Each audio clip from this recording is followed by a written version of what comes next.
Ассаламуғалейкум достар. Жер планетамыз жалғыз адамзаттың емес, бүкіл тіршілік иесінің ортақ үйі. Сол себепті біз табиғатты қорғап, барлық тіршілік иесіне қамқорлық танытуымыз керек. Ал біз керісінше орманды кесіп, өзен-көлге қоқыс тастап, талай жазықсыз аң-құстың өмірімен ойнап жүрміз.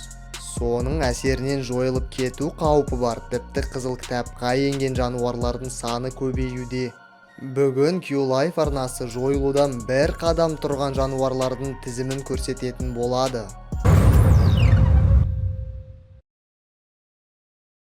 Қызыл қасқыр Қазақстан территориясынан жойылып кетуі де ықтимал. Себебі аты аңызға айналған бұл жыртқышты 40 жылдан бері ол мекендеген жерлерден Тянь-Шань мен Алтай таулары кездескен жайында анық деректер жоқ.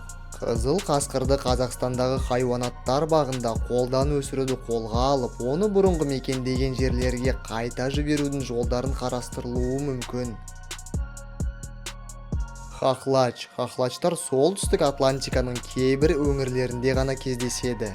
Итбалық тектес бұл жануардың бас бөлігінде мұрын қуысы орналасқан. Оның өзге итбалықтардан ерекшелігі осында: қауіп төнгенде не суға түскенде сол мұрын қуысын үрлейді екен. Ағаш кенгуру бұл қалталы жануар Жаңа Гвинея мен австралиялық Квинсленд штатын мекендейді. Қарапайым кенгурудан айырмашылығы ол ағаш басында өмір сүреді. Аңшылық пен орманның азаюы салдарынан олардың саны жыл сайын кеміп бара жатыр.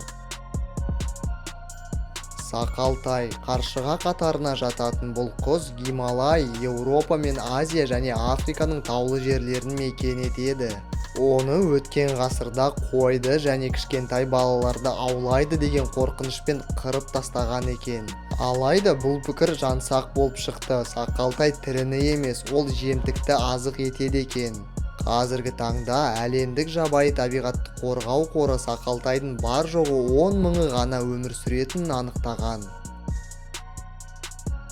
Аксолотль бұл қосмекенді Мексиканың кесіртке ретінде де танымал. Ол Американың орталық көлдерінде мекендейді. 2010 жылы аксолотль жоғалып кету қаупі бар жануарлар қатарына енген болатын. Ал 2013 жылы арнайы зерттеу кезінде зерттеушілер оны еш жерден кезіктіре алмаған.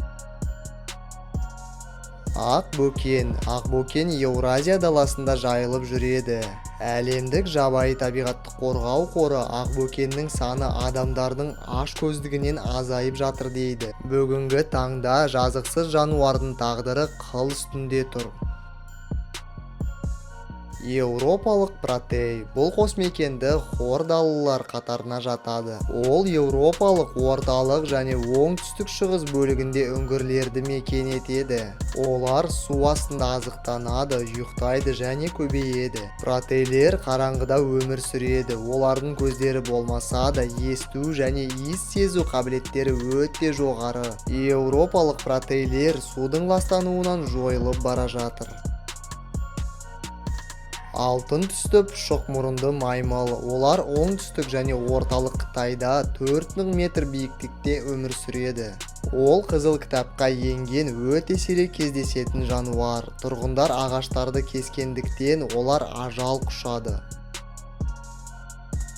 Гангавиалы қолтырауындар қатарына жататын бұл жануардың миллион жыл бұрын көптеген түрі кездескен. Оның ұзын әрі иілгіш тұмсығы балық аулау үшін өте қолайлы. Қазіргі таңда гангавиялының 235 түрі бар және олар Үндістанда өмір сүреді.